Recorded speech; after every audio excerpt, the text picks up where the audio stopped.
여러분 안녕하십니까. 22대 국회 첫 국정감사가 이틀째 진행되고 있습니다. 예상됐던 대로 시작부터 김건희 여사 관련 의혹 제기와 이재명 방탄이라는 반발이 다른 이슈들을 집어삼키면서 국감장 곳곳이 여야 간의 고성과 파행으로 얼룩지고 있습니다. 오늘 정치권 소식은 송국건 정치평론가, 서영주 전 더불어민주당 상근 부대변인과 살펴보겠습니다. 안녕하십니까? 네, 안녕하세요. 반갑습니다. 네, 첫날인 어제 국감 상황부터 짚어보려고 하는데요. 야당 의원들은 대통령 관저 증축 공사 의혹을 제기하면서 공사에 참여한 업체 관계자가 증인 채택에도 국감장에 나오지 않자 직접 업체를 찾아갔습니다. 동행명령장을 전달하고자 했으나 이미 벌써 도망을 가버린 상태입니다. 김건희 여사의 관저 공사 의혹에 대해서 반드시 필요한 증인입니다. 지구 끝까지라도 쫓아가서 증인으로 세워서 진실을 밝히려고 합니다.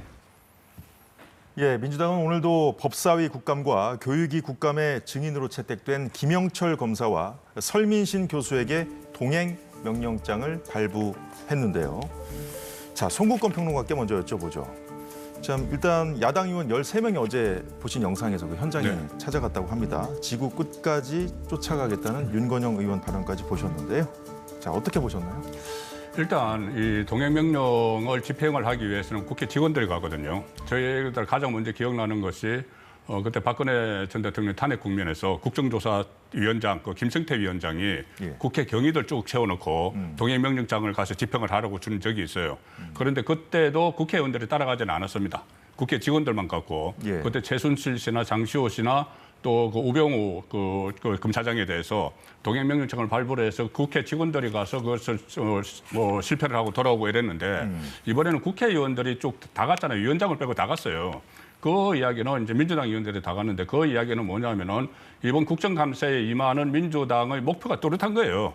뭐냐면 박찬대 원내대표가 이런 이야기를 했죠. 이번 국감은 김건희 국정농단의 끝장 국감이다. 이렇게 이야기를 했습니다. 그럼 거기에 지금 맞춰가지고 모든 이 국정감사를 김건희 국감으로 만들기 위한 그런 태세를 상징적으로 보여준 일이다. 그렇게 보였는데 국회의원들이 같이 간다고 해서 안 올 뭐 증인이 오거나 하지도 않을 거고 오히려 국회의원들이 가면 더 피할 수도 있어요. 그 상황인데 실효성은 없는 거죠. 실효성은 없는데 일종의 이제 어떻게 보면 보여주기식 또 기강 군기잡기식의 그 국회의원들 현장 방문인데 그렇게까지 할 게 아니고 이게 법대로 이게 만약에 그 정원 뚜렷한 이유 없이 이 정원대에 서지 않으면은 처벌을 하는 법률이 있으니까 그 법대로 처리를 해야지 국회의원들이 저렇게 현장에까지 가는 것은 좀 과잉했다고 봅니다. 자, 보여주기식 행보를 하기보다는 여튼 그냥 처벌 규정도 있고 하니까 법대로 하면 되는 거 아니냐 이런 말씀해 주셨는데요. 서영주 부대변인. 뭐 정치가 보여주는 거 아닙니까? 그걸 뭐 국민들한테 숨어서 정치를 하나요? 국정감사가 보여주려고 국정감사하는 거 아닙니까? 예를 들면 의원들이 국민들한테 관심을 끌기 위해서 예를 들어 동물들도 가지고 나오고요. 인형도 가지고 나오고요. 본인들은 복장도 이상하게 뭐 입고 나오고 하는 게 국정감사예요. 그걸 보여주기식으로 비판한다면 좀 과한 것 같고요. 동행명령 발부는 국회법상에 이 발부가 되면 이거는 그 불출석보다 더한 처벌을 받습니다. 이건 징역형입니다. 벌금형이 없습니다. 실제 처벌로 이어진 경우가 있나요? 이거는 국회를 모욕한 부분이 되기 때문에 뭐 찾아보면은 한두 건은 있는 걸로 알고 있고요. 그다음에 동행명령 부분들은 국회에 다른 직원들이 가기도 하지만 국회의원이 가지 말라는 법은 없습니다. 가서는 안 되는 법도 아니고요. 그렇기 때문에 이 지금 대통령실의 관저공사가 김건희 여사가 관련돼 있는 의혹이 분명함에도 불구하고 감사원의 보고 자체가 억지 감사를 통해서 절차는 잘못됐으나 문제는 없다라는 감사의 결과를 내놨어요. 그런데 21g이 어떤 데입니까? 김건희 여사의 커머런 컨텐츠 후원했던 업체가 관저공사의 자격도 없음에도 불구하고 이 공사를 수십억 대를 치렀다. 누가 보더라도 이상하잖아요. 그래서 증인으로 불러서 국정감사의식을 밝히려겠다고 하는데 그 당사자는 지금 국회 명령도 어기고 도망가 버렸습니다. 그럼 국회의원들이 가서 국민들께 알려야죠. 국민 여러분, 이 사람이 뭔가를 숨기려고 도망갔습니다. 끝까지 지켜봐 주십시오. 이게 바로 정치다. 그런 말씀드립니다. 국정감사 자체를 보여주기시라고 이야기하는 것은 저는 굉장히 좀 위험한 발상이라고 봅니다. 국정감사가 어떤 자료와 정책을 지금 그 일련 농사라고 하잖아요. 국정감사라는 것이.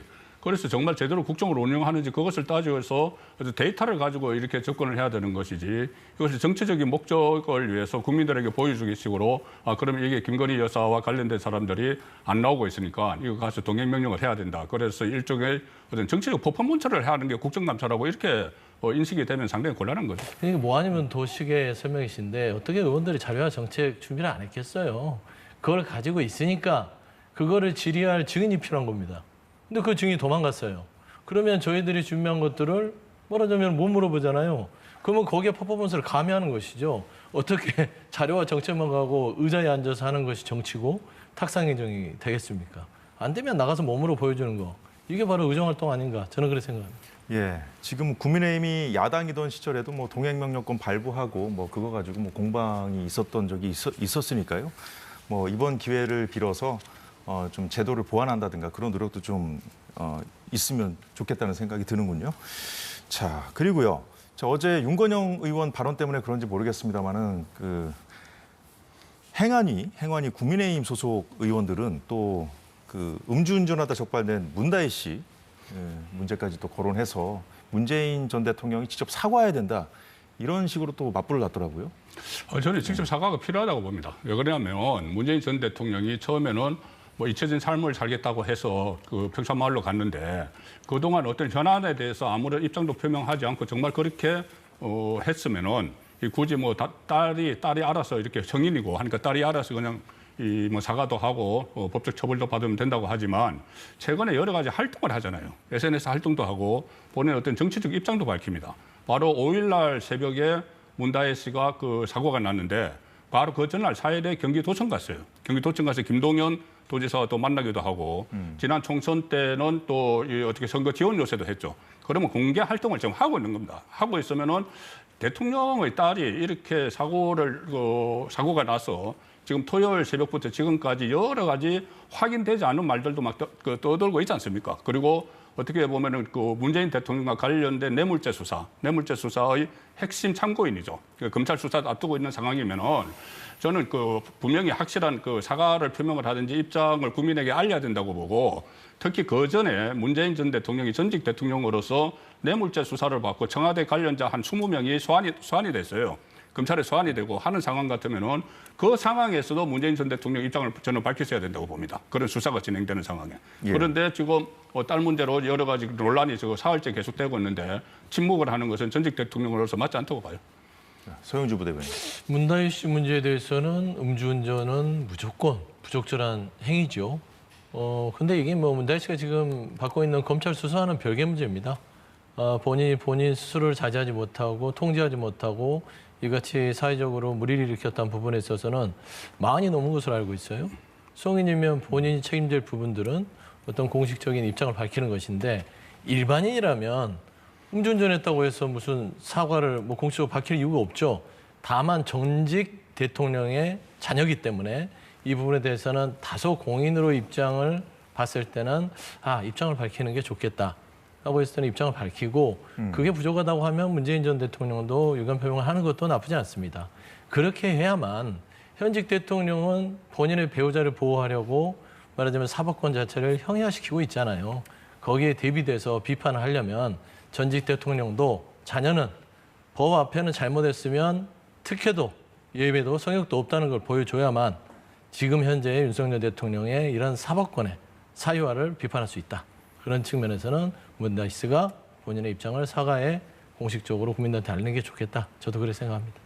예, 야권의 김건희 여사 이슈 띄우기에 맞서서 국민의힘은 이재명 대표가 재판을 고의로 지연시키고 있다고 비판하고 있습니다. 잠시 영상 보겠습니다.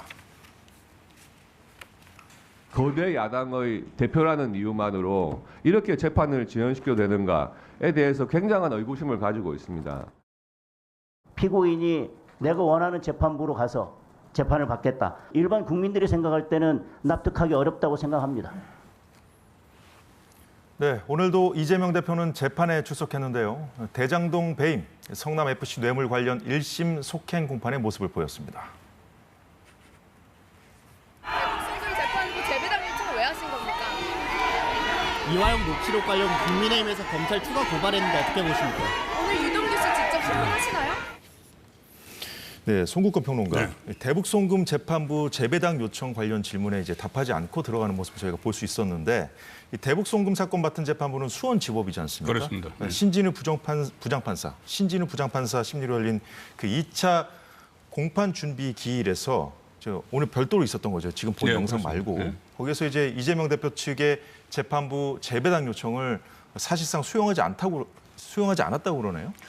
오늘 그 이재명 대표가 나간 재판은 서울중앙지방법원의 형사 33부의 대장동 재판을 나간 거고 본인이 예. 그리고 수원지법 형사 11부에서는 대북 송금 사건의 공판 준비 기일이 있었어요. 공판 준비 기일은 그 피고인이 나가지 않아도 되니까 예. 변호인들이 나갔는데 변호인들이 9월 말에 요청을 했습니다. 재판부를 재배당해달라. 뭐냐면은 그 전에는 아예 그 대북 송금 재판을 서울중앙지법으로 이첩을 시켜달라는 신청을 했어요. 그런데 그것을 그 대법원에서 나흘 만에 바로 기각을 해버렸습니다. 예. 그러니까 이번에는 어떤 신청을 했냐면은 그러면 좋다. 수원지법 안에서 받는데 형사 11부가 아닌 다른 재판부에서 받겠다고 한 거예요. 예. 그게 반부패 수사부가 2개가 있는데 이 추첨으로 이 형사 11부가 됐거든요. 그래서 그 이유가 뭐냐면은 이 민주당이 그 변호인들을 내세우는 이유는 네. 이것이 그 이화영 사건을 재판을 한 재판부이기 때문에 같은 재판부가 그 재판을 담당을 하면은 선입견이 있을 수 있다. 이미 유죄 판결을 9년 6개월을 내렸잖아요. 예. 그렇기 때문에 재판부로 바꿔달라고 하는데 실제로 이거 검찰은 오늘 거기서 반박을 하면서 이건 어차피 그 신진우 부장판사가 이하영 재판을 1년 8개월 동안 해왔어요. 예. 그러니까 사건을 잘 알죠. 내용을 잘 알고 또 재판부가 그 추첨으로 배당이 된 것이고 그리고 만약에 이것을 다른 부로 바꾸면은 이 재판 기록이 4만 쪽입니다. 4만 쪽을 다 보려면은 상당히 시간이 오래 걸리는 것이죠. 그 오래 걸리기 때문에 이것은 새로운 재판부로 가면은 재판 지연이 아니냐는 주장이고 또 하나 재판 지연을 위한 것 아니냐는 주장이고 또 하나는 신진우 부장판사가 이 상당히 이하영 씨에게 9년 6개월 중형을 내리고 예. 이렇게 아주 그 엄한 판결을 내리는 판사이기 때문에 그걸 피하려는 것 아니냐 이게 검찰이 주장을 했어요. 그걸 재판부가 오늘 받아들여서 사실상 다른 곳으로 이관하기는 어렵다는 결론을 내린 거죠. 재판부를 바꿔달라는 요청을 뜸들이지 않고 이렇게 바로 이렇게 결정한 것은 어떻게 봐야 됩니까? 저번에 대법원에서 할 때도 일단 이 서울 형사 그 33부로 보내달라고 했을 때도 재판 지연을 위한 것 아니냐는 이야기를 검찰이 했었고 예. 그것을 대법원이 받아들여서 즉각적으로 바로 나흘 만에 결정을 했거든요. 이건 역시도 시간을 끌면은 또 이게 재판이 그 지연이 되기 때문에 바로 그 재판부에서 바로 판정을 한 거죠. 판정을 해서 신속하게 결정을 한 거죠. 네, 이제 다음 수순으로는 이재명 대표 측이 뭐 재판부 기피 신청을 또 할 수 있지 않겠느냐 이런 관측도 나오고 있는데 이걸 가지고 이제 여권에서는 재판 지연시키는 거다 이런 네. 비판을 하고 있으니까요. 이재명 대표 측이 어떻게 임해야 된다고 보십니까? 그 아실만한 분들이 억지 쓰는 거를 좀 지켜보는 게 답답해요. 재판이 지연시키려고 한다고 해서 지연이 안 됩니다. 재판의 주도권은 재판부가 가지고 있어요. 재판부가 결정하는 것이고 재판부가 이거를 지연시켜 줄지 아닐지 앞서도 얘기했지 않습니까? 뭐 4일 만에 이 부분에 대해서 결정을 내려줬다고. 재판부가 하잖아요. 그다음에 이재명 대표 오늘 가서 재판 성실하게 받고 있잖아요. 뭐가 지연되고 있죠? 단지 그냥 빨리 해라라는 그냥 묻지마 빨리 해라예요. 그러니까 재판부를 존중한다면 재판부가 법과 원칙에 따라서 일정에 맞춰서 잘했으면 좋겠다라고 하는 것들이 논리적이지 잘 진행되고 있는 재판을 지연시킨다. 그리고 이재명 대표가 뭘 지연시킵니까? 피고인의 권리. 신진우 판사가 이화영 전 부지사에게 9년 6개월 중형을 때렸고 거기에 대해서 검찰이 대북 송금에 관련성이 있으니 선입견을 가질 수 있으면 깨끗한 상태에서 내가 재판의 판결을 못 받겠구나 라는 우려를 당연히 방어권 차원에서 하는 것들이 뭐 대단한 일입니까? 누구나 다 그거는 방어권은 대한민국 모두 다 갖고 있는 것이다. 야당 대표라고 해서 특별히 준 권한이 아니기 때문에 여기에 대해서 재판전이라고 더 이상 어깃장 놓는 것은 그냥 뭐 정쟁이다 라고 좀 말씀드리고 싶습니다. 네, 이재명 대표 재판에 대한 말씀 간단히 들어봤고요. 자, 오늘 국감에서도 이재명 대표 관련 공방이 이어졌습니다. 이재명 대표 헬기 이송 그 논란과 관련해서 복지위에서 공방이 이어졌고요. 정무에서는 고인이 된 부패 방지 국장 건과 관련해서요. 권익위 부위원장, 그러니까 정승윤 부위원장이 지난달 권익위 내부회의에서 한 발언, 야당 의원들을 고발하겠다. 이 발언 갖고 여야가 또 고성이 오가면서 회의가 파행되기도 했는데요. 일부 언론에서 고인이 김건희 여사 명품 가방 수수 사건으로 힘들어했다고 조작 보도를 했다. 고인은 명품 가방 사건이 아니라 이재명 대표의 응급의료 헬기 이송 특혜 사건으로 힘들어했다고 정 부위원장이 하면서 한 발언. 이 발언 때문에 논란이 됐었는데요. 자, 송국건 평론가. 그러니까 이게 처음에도 이 고인이 된 반부패 방지국장, 부패 방지국장 직무대행이었어요. 처음에도 극단적인 선택을 했을 때 이게 이게 업무와 관련된 것인지 그것이 좀 불분명한 상황에서 바로 그때 민주당이나 어떤 일부 언론에서 이 반부패 국장이 김건희 여사의 디올백 파우치 사건을 무혐의로 이렇게 결정을 하는 과정에서 힘들어했다고 하면서 지인들의 이 인터뷰를 이렇게 몇 가지를 땄어요. 상당히 힘들어했다. 그런데 그 반부패 국장이 그 사건만 이게 심의를 한 것이 아니고 이재명 대표의 닥터 헬기 사용이 있지 않습니까? 그 사건 그 전론을 하면서 병원 옮기면서 사용했던 거. 두 가지 다 맡았던 두 가지 다 맡았어요. 두 가지 다 맡았기 때문에 그런데 그 닥터 헬기 사건은 이재명 대표는 지금 거기에서 빠져나가고 의사들하고 공무원들만 지금 처벌을 받게 됐거든요. 이제 그런 상황을 그런 상황을 고민을 한 건지 아니면 김건희 여사 사건을 고민을 한 건지 그 요소 같은 데 나오지를 않았어요. 그런데 일방적으로 김건희 여사 때문에 고민을 하다가 극단적 선택을 했다. 이렇게 나오니까는 조금 전에 말씀하신 정성윤 그 부위원장은 반대되는 말을 했던 거죠. 예. 그래서 그것이 아직까지도 뭐 진실이 어떤 건지 둘 다 때문에 고민을 한 건지 그런 것이 확인이 되지 않았는데 처음에 일방적으로 김건희 여사 건 때문에 극단적 선택을 했다고 하니까 그것이 이제 반론을 하면서 논쟁이 벌어지고 있는 상황입니다. 예. 자, 서영주 부대변인도 이 상황 보셨죠? 예, 그냥 뭐 철저하게 그 통성 도둑이 재발저린다고 하죠. 누가 보더라도 권익위 국장은 주변 지인들에게 김건희 여사의 명품백 수수 사건의 결과에 대해서 괴로움을 토로했다는 것은 언론 보도를 통해서 카톡 통해서 다 알려졌고요. 지금 뭐 이재명 대표의 닥터 헬기를 가지고 그렇게 괴로워하다가 극단적 선택을 했다는 그런 참 고인에 대한 2차 어떤 피해인 것 같아요. 그렇게 해서는 안 되고요.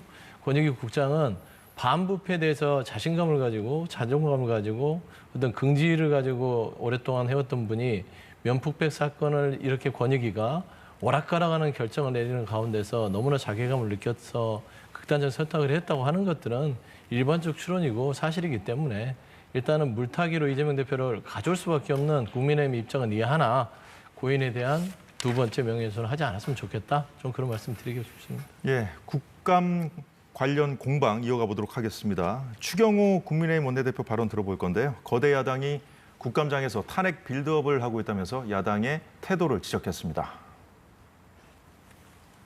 과방위 야당 중진 의원은 17명의 공직자들을 인민재판하듯이 일렬로 세워놓고 여러분은 정권의 도구라고 모욕을 주기도 했습니다. 지독한 갑질입니다. 과방위에서 민주당은 본인들이 탄핵으로 직무정지시킨 이진숙 방통위원장을 국감 증인으로 불렀습니다. 단 하루도 방통위원장으로 인정하지 않고 탄핵을 했으면서 청문회와 국감을 할 때만 방통위원장이라며 증인으로 부르는 것입니다. 인권을 짓밟는 집요한 집단 괴롭힘입니다. 네, 과방위 국감하고 또 이진숙 방통위원장이 증인으로 이제 나왔어요. 직무 정지된 상태에서. 최민희 위원장에게 목례 대신에 악수를 청한 그런 모습 관련된 언급을 한 것인데요. 먼저 서영주 부대변인 반박부터 한번 들어보죠. 뭐 반박할 것도 없고 좀 되게 한가한 것 같습니다. 국민의힘이요. 지금 민생을 신경 쓰고 민생 국감 하겠다고 하는데 1열로 세우나 2열로 세우나 3열로 세우나 증인들 세우는 게 뭐 그게 대수롭습니까? 지금 국민들은요. 가슴이 타들어가고 있습니다. 안 보일까요? 왜 공직자들이 1열로 세우면 마음이 아픈가요? 그런 마음으로 좀 국민을 대했으면 좋겠고요. 일단은 필요에 따라서는 국감장에서 고위공직자들 증인으로 나오신 분들 일렬로 세워낼 수 있습니다. 법으로 금지된 거 없습니다. 불법이 아니기 때문에 할 수 있는 상황이라서 이런 부분을 가지고 원내대표가 얘기하는 것은 참 한가하다. 그다음에 두 번째, 이진숙 방통위원장 지금 탄핵을 당한 상태지요. 국감 증인으로 부를 수 없다. 부를 수 없는 사유도 없습니다. 다만 이분이 탄핵을 당한 고위공직자가 돌이켜보는 게 먼저지 않을까요? 탄핵을 당한 고위공직자가 탄핵의 결정이 나오기도 전에 여러 가지 보수 유튜브에 나가서 독립성과 중립성을 지켜야 하는 방통위원장의 어떤 처신을 망각하고 내가 우파의 선두에 서서 뭔가를 해내겠다. 이런 분이에요. 그런데 이런 분인데 국감 증인으로 불러준 것만 해도 고맙다 생각이 된다고 저는 생각합니다. 네. 송국권 평론가 네. 말씀하시죠. 이것도 보여주기죠. 정동영 의원은 대통령 선거에까지 나왔던 분이에요. 대통령 선거에까지 나왔던 분이 그 17명이 그 뭐 사법 경찰이나 이런 사람 쭉 불러 세워놓고 자리 이렇게 하라고 해놓고 당신들은 이 뭐 그 도구야, 저 권력의 도구야 이런 식으로 하는 게 완전 망신주기고 갑질이고 그 보여주기식이죠. 자, 이준석 그 방통위원장, 이준석 방통위원장도 동행 명령을 한다니까 지금 나왔지 않습니까? 직무를 정지를 시켰는데 그 국정감사가 뭡니까? 국정을 하는 과정에서 뭔가 하자가 있는지를 살펴보는 게 국정감사죠. 예. 그런데 이준석 위원장은 국정을 한 번도 안 했어요. 바로 탄핵시켜서 바로 직무정지 시켜버렸어요. 이틀 했죠. 이틀 했습니다. 그런데 그것을 불러가지고 기껏 나온 이야기가 지난번에 인사청문회 할 때 이례적으로 3번을 했지 않습니까? 3번을 했잖아요. 네. 인사청문회 했던 내용 그대로 법인카드 이야기 이런 거 저거 뭐 방통위원장으로서의 업무가 아니죠. 그 내용을 가지고 4번째 인사청문회를 하려고 불러냈던 겁니다. 그러니 이런 것들이 전부 다 그 과거의 국감과 비교를 해보면은 정상적이라고 저는 볼 수가 없습니다. 과거의 국감보다는 훨씬 더 소극적으로 하는 것 같아요. 제가 오랫동안 거의 한 17년 정도로 국정감사를 해보기도 했고 지켜도 봤지만 정말 지금 의원들이 하는 거 보면 그냥 메뉴는 한 가지입니다.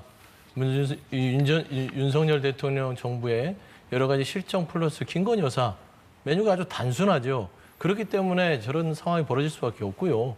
이준석 위원장 얘기하셨는데요. 맞습니다. 국정 해보지도 않았어요. 그런데 이틀하고 국정을 해본 아주 불법적인 부분이 드러나서 탄핵을 당했습니다. 심지어 이틀 동안 뭘 했냐면 MBC에 대한 이사를 임명한 부분들 법원에서요. 가처분 신청 인용됐습니다. 그러니까 본인이 한 부분들은 자격도 없는 사람이다. 현재까지는. 그러면 국정감사에서 본인이 방어권 행사할 수 있는 거 아닙니까? 근데 이거를 가지고 불러도 뭐라고 하고 안 불러도 뭐라고 하면 이걸 어떻게 하단다는 소리죠? 추가로 말씀하시겠습니까? 송국권 평론가. 아니 이준석 그 위원장은 임명도 하기 전에 그러니까 공적 임명장도 받기 전에 탄핵한다고 이야기했어요. 그 전에 탄핵한다고 이야기했고 그다음에 탄핵 발의를 하고 나서 그 뭐 정상적으로 진행됐던 그 전 위원장 김홍일 위원장이 진행을 시켰던 그 의사범을 몇 번 두드린 거예요. 그 와서 국정 뭐 한 거 없습니다. 아닙니다. 이거는 팩트 체크를 제가 좀 끼워둘게요. 이거는 지금 6명의 방문진이 아니라 그 MBC 이사진을 임명하면서 한 30에서 40명 되는 사람들을 5시간 안에 다 그냥 한 거예요. 면접도 안 보고. 말하자면 빙고 게임 하듯이 둘이 앉아서. 아, 그거는 실무진들이 전부 다 그거 진행을 시켜왔고. 그래서 진행을 시켜온 겁니다. 탄핵의 사유가 그거예요. 이진숙 위원장이. 탄핵을 한다는 둘이 그 전부터 2인이서 탄핵 발의는 그 전에 발의를 했어요. 아니, 발의를 하지 않았어요. 그냥 도장을 찍는 건 사유가 없으면 발의가 안 됩니다. 그래서 이진숙 위원장이 그걸 할 것 같아서 행위를 딱 지켜보고 있는데 임명되자마자 5시간 만에 그걸 해버린 거예요. 본인이 자초한 겁니다. 이건 팩트입니다. 네, 이 정도까지 아니, 하겠습니다. 탄핵을 한다고 하니까는 뭐 아니, 말로는 한다고 하지만은 서류가 있어야 탄핵을 하지요. 네, 이 정도로 하고요. 자, 다음 주제 이어가보도록 하죠. 자, 국감장에서는 이 외에도 지금까지 본 상황 외에도 여러 가지 다른 상황들이 벌어지고 있는데요. 언론들이 이런 상황들을 왜 소동이라고 지적하고 있는지 준비된 영상 잠시 보겠습니다. 당근에 지금 5천만 원에 판다고 나와 있어요. 이거 올리신 적 있습니까? 그런 일이 없습니다. 제가 했습니다. 저한테 양해 받고 하신 거예요? 차량 번호와 소유주 이름만 있으면 매물 등록이 가능하다고 해서 해봤습니다. 장관님 어떻습니까? 문제 심각하죠? 허위 정보를 올리는 것은 심각한 자료 문제라고 생각이 요청을 됩니다. 예. 우선 답변 드리기 전에 저 문서를 어디서 입수하셨습니까? 그걸 말씀드릴 수 없습니다. 지금 따지시는 겁니까? 아니 3급 비밀 문서를 어떻게 어떤 게 1등급이고 어떤 게 일반 아닙니까? 높이도 중요하고요. 빨리 흔들리지 마. 주체성 있게 결정해 주세요. 자, 거의 똑같은 겁니다. 난 게 아닙니다. 근데 속았죠? 네, 자. 장관의 관용차를 당근마켓에 올리고 또 이제 외교 기밀 문건 공개할 것을 문제 삼으면서 국민의힘에서 이것도 뭐 법적 조치하겠다 뭐 이런 입장을 밝혔더라고요. 서영주 부대변인. 무슨 법적 조치까지 뭐 하려면은 쥐어짜서 할 수 있겠죠. 그런데 뭐 굳이 국정감사에서 나온 얘기들, 그다음에 의원들이 하는 행위들에서 면책 특권이 있는데 그 부분을 좀 뭐 유감 표명과 그냥 우선 넘기면 될 사안인 것 같아요. 제가 봐서는. 제 개인적으로는. 예를 들면 윤중근 의원도 조금 미흡했던 것들은 그걸 굳이 외교부 장관 관용차를 올릴 필요가 뭐 있습니까? 허위 매물을 하려면 본인 차도 관용차에 준하는 거 아니겠어요? 올려놓고 봐라 이게 이렇게 팔렸다 하면서 이렇게 지적하면 되는 것인데 굳이 그렇게 하는 것들은 조금 부족한 부분들이 있었고 아쉬웠고요. 그다음에 보면은 저기 뭐 농해수도 보면 저런 겁니다. 국민들한테 뭔가 장관한테 뭘 보여주면서 속았죠. 이런 어떤 이목을 집중되게 하는 거잖아요. 그래서 저건 뭐 법적 대응까지는 아니고 그냥 이런 어떤 국정감사에서의 소품 활용한 주목 끌기의 하나다. 다만 저는 조국혁신당의 김주정 의원 자체가 상급 비밀 문서를 이제 공개하면서 질의를 했잖아요. 이건 논박이 있을 수 있습니다. 그러나 이게 상급 문서가 부산 엑스포에 대해서 상급 비밀 문서에는 부산 엑스포가 불투명하다고 돼 있는데 대외적으로 정부는 이게 잘 될 거라고 국민들한테 했단 말이에요. 그러면 이게 극명한 차이가 있어서 이게 공익에 준한다고 하면 법적 처벌을 각오해서라도 질의를 했어야죠. 그래서 저는 그 부분에 대해서 좀 본말이 전도된 그리고 김진영 의원이 조금 더 세게 알았다 내가 법적 책임을 질 건 지겠으니 이 내용 등에서 답하라 했어야 되는데 외교부 장관 계속해서 상급 대외비 문서를 여기서 공개하는 것은 안 된다. 어디서 났냐? 여기에 말려가지고 논점을 잃어버린 그 대목이 국정감사의 장면에서는 굉장히 좀 아쉬운 부분이었다. 좀 말씀드립니다. 국감이라는 것이 뭐 그런 무대이기도 하죠. 좀 존재감을 좀 보여주기 위한 그런 욕심 좀 과했던 걸까요? 존재감을 보여주는 거는 부수적인 일이죠. 그거는 부차적으로 본인의 개인의 존재감을 보여주고 그래서 어떤 이 실력이 없으면 뭐 이벤트를 가지고 존재감을 보여주려고 하잖아요. 국감장에 동물도 들어오고 뭐 여러 번 있었지 않습니까? 그런 거 이목을 끌기 위한 거 이런 것도 어떻게 보면은 이목을 끌기 위한 거는 차라리 애교로 봐줄 수가 있는데 이 국회의원들은 자질을 어떻게 하는 상황들이에요. 이렇게 뭐 국가 기밀을 뭐 아무 생각 없이 뭐 이렇게 공개를 한다든가.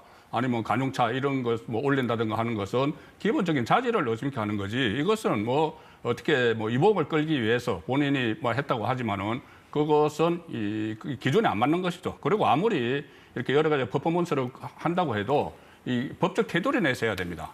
저런 거 뭐 관용차하고 저런 거는 정보통신망법 위반이라는 지금 이야기도 나오고 고발 이야기도 나오지 않습니까? 저건 상당히 오버한 거죠. 예, 두 분 말씀 잘 들었습니다. 오늘 정치권 소식은 여기까지 보겠습니다. 오늘 함께해 주셔서 고맙습니다.